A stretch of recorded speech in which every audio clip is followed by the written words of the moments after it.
Thank you for tuning into my video this week. Last Friday, we did receive a notice from the IRS that gave us some clarification around some issues that we were waiting for that clarification, specifically as it relates to required minimum distributions. If a 72-year-old did take an RMD this year, even though they weren't forced to do it, those notices did go out at the end of last year suggesting that they needed to make those RMDs. They now have until September 30th of 2023 to return that money to the IRA and avoid taxation on that distribution. Secondly, they also clarified that in an inherited IRA, one does not have to take a required minimum distribution in 2023.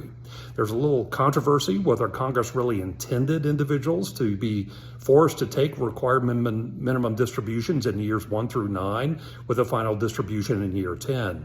And lacking that clarification from Congress, IRS has decided to avoid that issue by simply not requiring required minimum distributions on those inherited IRAs.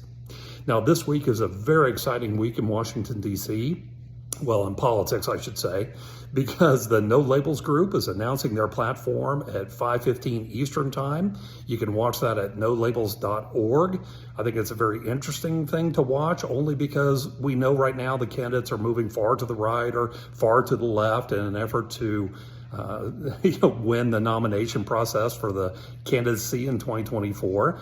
And No Labels is trying to offer an alternative to that, a more moderate platform. And they'll be announcing that platform later today.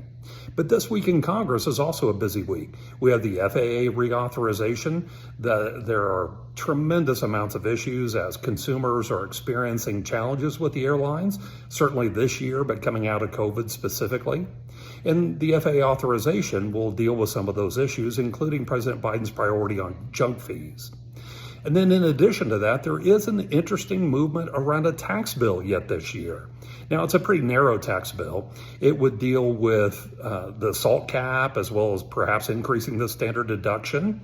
And you can see how that could get bipartisan support.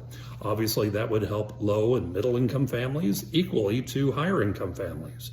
So we'll see if that actually gets some traction. I'm a little hesitant right now, only because I do believe the Democrats will likely insist on changes to the child tax credit to go along with any tax bill, and that would be a non-starter in the Republican House.